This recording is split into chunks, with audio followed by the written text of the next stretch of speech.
I was really enjoying the rain, especially in the early morning on Saturday. But as Sunday appeared, it was still raining. I went to the bottom of Hillmead Apartments around 8:30 a.m. to see if I could cross. I waded out into the water, and it was about 10 inches deep. I called my cousin Zeke, who does a lot of rescue work, to see what he thought about crossing. He was non-committal, and I went home. I tried to call the non-emergency lines and fire department, but all lines were busy. Restless at home, I decided to try again. This time I saw others cross the road, and I went for it. Then I drove around Bellevue looking for the fire department, but I couldn't find it. I looped back through and turned on Sawyer Brown Road. It wasn't long before I saw the red lights, cars, and water. I'd arrived on the scene of a disaster. I walked to the first fireman. He told me to talk to another, who directed me to the man under the tree with the yellow t-shirt on. I asked if he needed a boat. Yes was his answer. I hopped in my little Dodge Ram 88 and headed for home to get my boat. And then it hit me. I'm not sure what it was, but I was overwhelmed. I called my buddy Sam to see if he would help. He was taking care of his dad. At one point, he told me he couldn't hear me. I was choked up. I told myself I had to get all the crying out now, that I had work to do, and these people didn't need to see me upset. Got to the house, found my keys, packed some ham, and headed out the door in my raincoat, shorts, and Tevas. Driving to the scene, I was reminded that the most dangerous time was to and from an accident. I had to slow down. I had to take my time. I arrived on the scene. It was easy to tell the scene because there was no more road.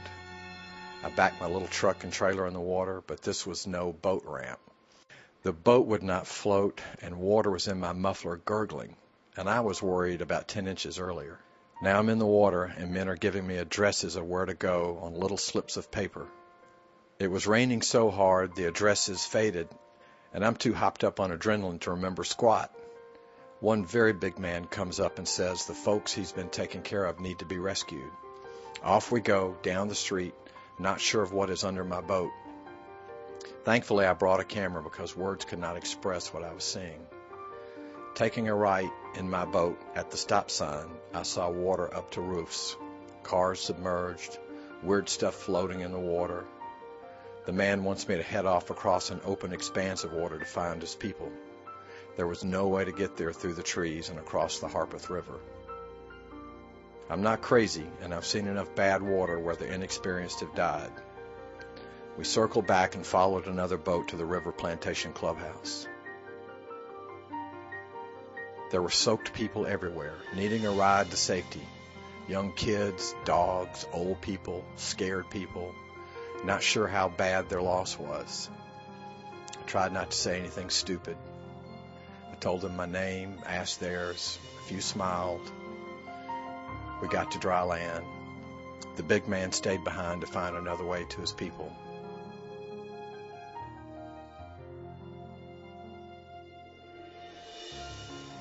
Justin hopped in, and off we went back to the clubhouse. The lightning was right overhead. I'm thinking I should call Zeke to see just how dangerous this is, but I knew. Only fools from the blessed make it in this kind of weather. I apologized for cursing every time the lightning hit. Justin said he was a truck driver and it was okay. Next boatload, more tired, drained people and pets. I suggested we all pray. This was very nasty. Hard rain, storm right on top of us. Nowhere to hide, no choice but to go on. Next group landed. They didn't say a thing, just got out and went. More trips.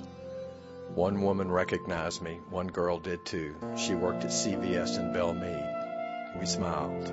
More and more trips. Up Sawyer Brown Road, calling for people, but none came or just looked. Back to the clubhouse and more people in the boat. Finally, all were gone from the clubhouse but the volunteers and police. I told them this was my last trip. All of a sudden, an official boat with dudes dressed in yellow helmets, blue wetsuits, and cute red life preservers showed up to start rescuing people. Then their engine wouldn't start, and they had to walk away with their boat. One fellow pulled out a bottle of Jack. And man, I needed the warmth. My fingers had begun to get numb, and I was soaked from head to toe. Finally, the police and others got in, and we went back to the drop-off point. I dropped everyone off and decided to go back just one more time. One man who rode with me jumped off to go look for family. Finally, he came back, but couldn't find them. A policeman with a white helmet on got in, and then we saw the 90-year-old gal needing a lift. Slowly and carefully, we positioned the boat against the rock wall, and they lifted her in. She was cheerful and so happy to have a ride to safety. As we pulled into the landing, news crews were there, and I disappeared back into oblivion. There'll be no plaque, no ceremonies. A friend said I did it because I was worried about people. I'm not sure that's it. I just wanted to help, and I knew I was good with a boat. Thanks God for saving us again.